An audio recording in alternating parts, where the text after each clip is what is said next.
Hey, coming up this Sunday, there's another Meet Your Muslim Neighbor event. It's Sunday from 2 to 5 at the Islamic Society of Fargo-Moorhead. Also, as I'm sure you've seen in the news, big rift going on diplomatically between Saudi Arabia and Iran. We've got three very special guests with us tonight. Dr. Mohammed Sanullah, hopefully I'm getting that name correctly. His daughter Fatima. To both of you, thanks so much for being here tonight. And you're back, Musab Bajaber. You've been kind of leading the charge here with these Meet Your Muslim Neighbor events. So we'll get to you in just a moment, but I want to start with you, Doc. How long have you been in Fargo, and what's been your experience as a Muslim here? Have you felt like you've been discriminated against in any way, shape, or form? Not at all. I've been here 12 years, and I've been at Sanford, and we have a wonderful family. I'm an administrator there. I've been well received. People have opened their hearts, and they've always considered us family. And we are glad we are here in Fargo, North Dakota. What's the single most important thing? I mean, you look at obviously what's going on. A recent poll in December showed the number one thing on the minds of Americans is terrorism and the fear that that's obviously put inside of Americans.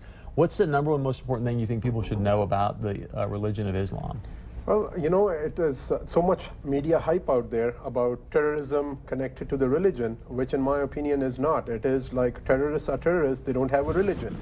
And my kids growing up, Fatima was born in Fargo, North Dakota, and she goes to a Christian school in town because we feel that is so close to our, values. And so we feel like number one concern for me as a parent is my kids, my job, my kids. That is what every average person, American, has as concerns. So religion is something very important. I feel spirituality is very important as a physician. I have seen studies which say that spirituality makes you grow as a person, and you live longer and happier if you are a physician, if you are a religious person. So religion is important to a person, is how I feel. And my kids are proud Americans, and they're proud Muslims. So, and I think we'll get to more of that in a moment, but Fatima, for you, obviously you got your hijab on tonight. I've heard other Muslims in the community say, hey, when I'm out and about with my hijab, they get a sense of trepidation or fear. Do you feel that at all when you're out and about in our community? No. That's good.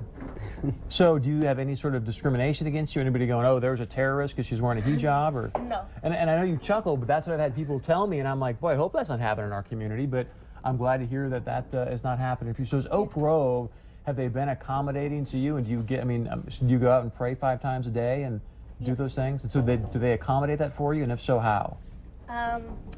They would let me pray inside of school, like the afternoon prayer. So do you get to leave class and like go to a special room and do that, or? They would, yeah. Okay. And so you've done that before, or? No, I pray when I get home. Okay. But they would let me if I asked them. Okay, they're good. At least they're making some of those accommodations for you. Moshe, let's go with you and talk about the event coming up this Sunday. And I do want to touch on the Saudi Arabia thing in a moment as well. But for yourself, for people who are going, you know what, because this is my opinion, even in the guns conversation, I didn't get to this, but I almost feel like we should be teaching about guns in our schools to sort of rid ourselves of a lot of the fear that people have around guns. Now there's obviously fears about, Islam and things like that. Correct, yes.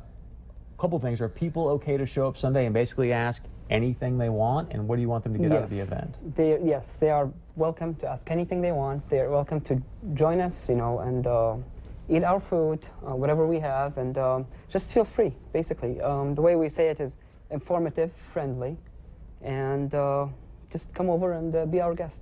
One of the things that jumped out to me last time you were on, and we just didn't get to this, is you'd mentioned that some of the elders in the community didn't necessarily want to have this event. Why was that? Well, it's partly because they think it's not necessary, or just stay out of trouble. Just keep live your life, and kind of a grandpa. That's what my father would tell me. Just stay out of trouble and focus on your work and your studies. And so what made you be inspired or felt led to do this? Well, I think it's important at some point that people speak up. Yes, you might feel you don't have to speak up if you don't want to, because it's something that's happening 10,000 miles away from you. But if it's in the name of your religion, and your religion is on the, it's being hijacked, basically, you need to speak up and tell people what you think. So that's my question for you, Doc, is how is, and I asked him this and he didn't really have an answer, but maybe you can take a shot at it, is you said, hey, it has nothing to do with the religion of Islam, but then how is it being radicalized, and what is ISIS doing that's not in the Quran? You know, if you take any verses from the Bible, somebody was showing me a Facebook page where people changed the cover of the Bible and said, hey, it's the Quran, highlighted a few verses and said, and they say, how awful. You know, people are talking how awful that verse is. If you take it out of context and you use it. But I would interrupt you with that and say, but there's not people that are Christians right now or Bible believers that are going out and beheading people in the name of Jesus Christ. And to me, that's the distinction. And I want to know, how is it being radicalized, and what can, especially someone like you who's young, begin to reform this to make it more of a secular religion? Right. So what is happening is you see the economic situation in these countries where the terrorism is rampant, poverty, you know, lack of education. When people don't have, like in Americans, what I like about the people here is they think, they ask, they want to know. Like the open house, I was surprised how many people wanted to know. And so we have that in our culture here, to know and ask and say why. People there, they're so poor, you know, they are so ignorant, you know, and a few people for political gain. That's how I look at it. This is politics, using the name of religion to have this power struggle there. Even the Shia-Sunni conflict that Mossab will probably update you. To be clear, do you believe in a secular Islam?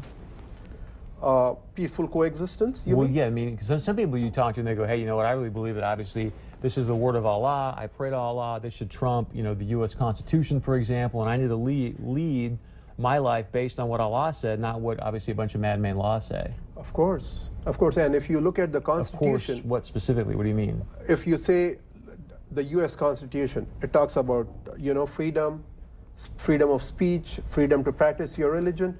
These are all fundamentals in our religion. You know, if you look at the U.S. Constitution and you open up the Quran and the teachings of our Prophet, you'll say, wow, this is the best foundation that a country can be built on based on values of our religion. And I was telling my daughter just the other day about that. I want to get back to you, Fatima, for sure. Let's talk about the Saudi Arabia situation. Obviously, 47 people executed. I think it was Sunday or just recently. Quickly, because I want to get to the Sunni Shia thing, which I don't know if many of us, I don't understand it. Maybe some of you do. But one, do you have a problem with what Saudi Arabia is doing with 47 executions? And two, can you kind of give us a quick breakdown on what's the distinction between Shia and Sunni? So basically, they executed 46 ISIS and Al-Qaeda members. That's 46. And then the last one they executed, which is the main figure, was a Nimr al-Nimr. He's a Shia clerk. And he was charged with terrorist charges, and he's also charged with high treason, basically.